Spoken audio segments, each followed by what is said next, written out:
যদিও কাইরাত মাদ্রিদের জন্য কোনো বড় প্রতিপক্ষ না, তবুও কাইরাতের ম্যাচটিতে কিলিয়ান এমবাপ্পের যে পারফরম্যান্স, সেই পারফরম্যান্স চোখে পড়ার মতো। কারণ মাত্র ২টি ম্যাচে সে মূলত ৫টি ইউসিএল এ গোল করে ফেলেছে।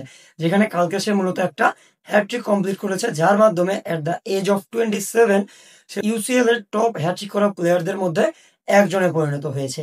সে যদি এইভাবে পারফরম্যান্স করতে থাকে, তাহলে আমার মনে হয় যে মিস্টার ইউসিএল এর যত অ্যাচিভমেন্ট রয়েছে, সেই অ্যাচিভমেন্টগুলো ঝুঁকির সম্মুখীন হয়। তো এখন আসা যাক ম্যাচ নিয়ে কথা বলা যাক।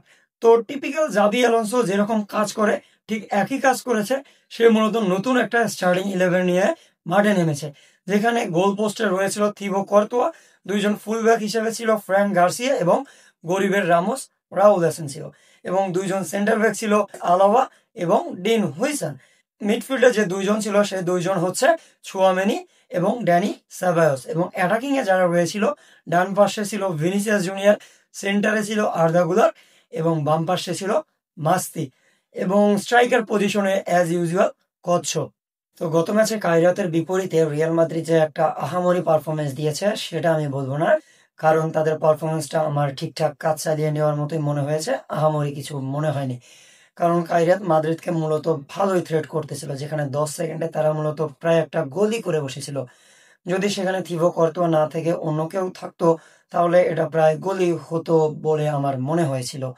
তারপর আরো কিছুক্ষণ তারা বেশ ভালোই অ্যাটাক করে 20 মিনিটের মাথায় মাদ্রিদকে ট্র্যাক ব্যাক করতে দেখি, যেখানে প্রথমে যে গোলটি আমরা দেখতে পেয়েছি, যেটা মূলত একটা কলম ছিল। তো আমি আপনাদের বলি যে কোনো টিমই তাদের বিপরীত টিমকে পেনাল্টি দিতে চায় না, পেনাল্টি উইন করে নিতে হয়। আর পেনাল্টিতে গোল করাও অতটা সহজ নয়। যদি পেনাল্টিতে গোল করা অতই সহজ হতো, তাহলে লিওনেল মেসি ইতিহাসের সবচেয়ে বেশি পেনাল্টি মিস করা প্লেয়ার হতেন না। যদিও তিনি one of the best player in the world, সে মূলত অনেকগুলো পেনাল্টি মিস করেছে। তাহলে হয়তো আপনারা বুঝতেই পেরেছেন যে পেনাল্টি স্কোর করা কতটা কঠিন।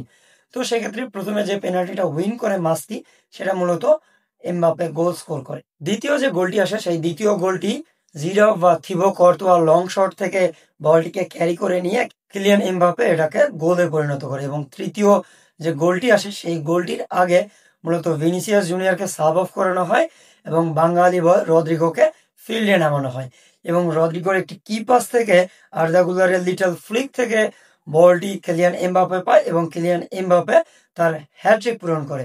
এবং তারপর আমরা দেখতে পাই যে মাস্তিকে সাব অফ করে ব্রাহিম ডিয়াসকে নামানো হচ্ছে এবং চুয়ামনিকে সাব অফ করে নামানো হচ্ছে কামাভিঙ্গাকে। এবং কামাভিঙ্গা এবং বাঙালি বয়ের অনেক সুন্দর কম্বিনেশন থেকে, বাঙালি বয়ের একটি অ্যাসিস্ট থেকে কামাভিঙ্গা একটা সুন্দর গোল উপহার দেয় আমাদেরকে। এবং লাস্ট মিনিটে কিলিয়ান এমবাপ্পের যে সাব অফ থেকে গঞ্জালো গার্সিয়া নামে, সেই গঞ্জালো গার্সিয়ার একটা অ্যাসিস্ট থেকে সুন্দর গোল করে আমাদের ব্রাহিম ডিয়াস। তো এক্ষেত্রে আমার মনে হয় এই পারফরমেন্সটা আরো ভালো হতে পারতো। কারণ ভিনিসিয়াস জুনিয়র এবং কিলিয়ান এমবাপ্পে যে পরিমাণ গোল মিস করেছে, তার 50% যদি তারা নেটে জড়াতে পারতো, সেক্ষেত্রে এই গোল স্কোরটা ডাবল ডিজিট হতে পারতো।